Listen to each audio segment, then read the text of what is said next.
questions for Donovan McMillon. Donovan, I mean, the last 2 weeks you've had a chance to play in front of, your hometown. How's that been for you? It's been surreal. It's been amazing. I can't believe I've had this opportunity to go out there and show out for Pitt, With as much as you played on Saturday in the second half, did you feel pretty comfortable by the end of it? Were you able to sort of settle in, get over the excitement and all that? Yeah, it was really exciting going out there, but once I got in the mode and 2-3 plays in, I felt comfortable and just got to play my type of ball. How was it playing with Javon? It's awesome. I like playing with Vaughn, all those guys, PJ, Steph, Vaughn, all of them. We all out there talking, and the thing that Sanders does for us is he puts us out together during practice and mixes us around, so it's easy to be able to play with anyone. Donovan, you weren't a part of the team last year, so you didn't get to experience the brawl, but you have to have a pretty good idea of what to expect being a Western PA kid, right? Oh, of course. I watched it last year. It was a Thursday night, right? Mm-hmm. No, right? Yeah, Thursday night. I watched it in my dorm, and it's crazy. I had a 1 year ago today that I showed MJ the other day. I was like, wow, this is crazy. I was watching it. I filmed the video of him getting the pick six, and I was like, whoa. Now that I'm actually able to play in this game, it's an awesome experience. Did MJ provide commentary to that? He loved it. He loved it, yeah. What was it like at halftime when you guys were making your defensive adjustments? We heard that you guys had to talk through a lot of the things that were going wrong in the first half, and then you guys did much better in the second half. What was that? Oh, we just had to continue to be physical and come in and fit our gaps and just play as a team, And I felt like we came out a little slow, but we came out and punched them in the mouth, and we were this close from taking it back for Cincy. What's the focus this week for West Virginia and what they do on offense? Just be physical. It's going to be a brawl, obviously why the name is like that. It's going to be all 4 quarters, and it's going to be physical, so physicality. You've been a part of some big rivalry games in your collegiate career. Does it feel like a rivalry week here in practice? Do you feel that energy? Of course. We're playing all the West Virginia music every day at all times and making sure that it's so annoying that whenever we get out there, we're going to punch them in the mouth. Do you have John Denver on your personal Spotify? No. Donovan, you faced running quarterbacks before. What's different about this challenge, and what's the key defensively to limit what he does? Just play with our keys, with our eyes, keep guys in the pocket, cover. It's like a weekly thing, we're going to do the same. I don't see, for example, it's nothing too special. We're just going to do what we're supposed to do. Do you think there's more snaps coming for you after you played so much in the second half last week?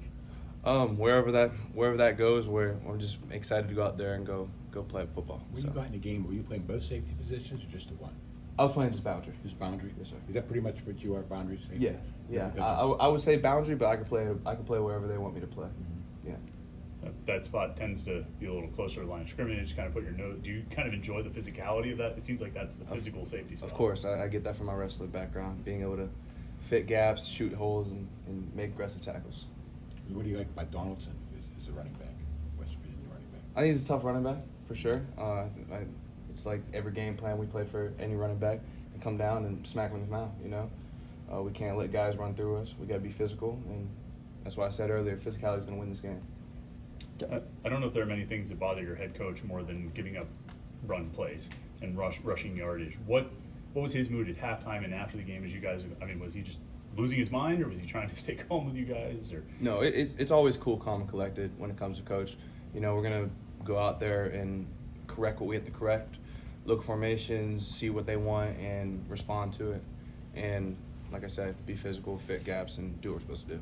This is a program that's typically known to bounce back pretty well after a loss. Have you recognized that kind of mentality throughout this week as after being a part of the first loss with Pitt? Yeah, of course. We have spoken leaders and we have unspoken leaders, and everyone has taken a step from our starters to walk-ons who don't play or rocks or anyone like that. It's a spark. It's like Cincy woke us up. It's time to go play week by week and want to know now. Who's been the loudest spoken leader? I would say they're all guys. I really, to be honest with you. Yeah. What about you? You're a spoken leader? I would say I'm more unspoken. I like to lead from example and, go out there and do what I'm supposed to do, and I show with my paths. So. Do you think that role will change for you when you're here a little longer, or are you just kind of keeping quiet now because you're kind of still the new guy a little bit? I lead in my own way. Okay. I feel like it, and sometimes I get talking on the field and stuff. I talk in the locker room, stuff like that, but I'm not more of the rah rah kind of guy. I'm just they monkey see, monkey do. You know what I'm saying? So. Marquez has led you guys out of the jungle when you guys are doing your pregame warm-ups and swag surf, getting ready. Mm-hmm. Is he kind of one of those vocal leaders that everyone rallies around when he's like, "Let's go, guys"? Of course, all those guys like him, Quez, Shane, all those guys. They're guys that have been here for a while and they're doing their thing, and we like following them and balling out from there. When your defensive coordinator was here earlier saying it was pretty serious practice today, do you think got everybody's attention? It was a good reset for you guys? Of course. I think that we saw what we had to do from last week, and we're correcting where we got to do, and physicality. That's all I'm going to say. Physicality this week. You're going to see it.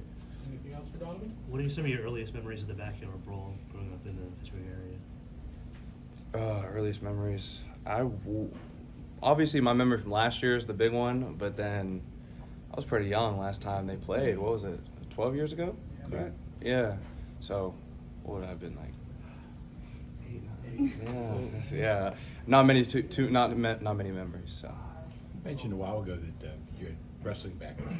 Tell me about your exploits as a wrestler. High school, I assume, right?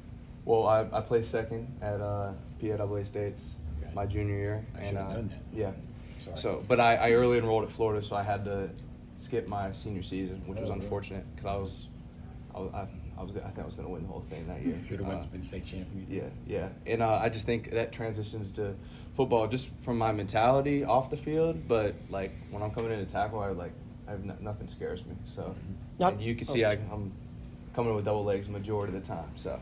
Not to bring up a bad memory, but wasn't the guy that you lost to in the state championship also the guy who beat you in Whitfields too? Was it the same guy? Oh yeah. That was Garrett Ninehouse. Yeah, that was Cannon Mac, right? Cannon Mac's one of their best wrestlers ever. Yeah. So he's I don't know, I think he's at Oklahoma right now, and he made the national tournament. So if I was gonna lose someone, I wouldn't mind losing to him. Not a bad L on the record, right? yeah.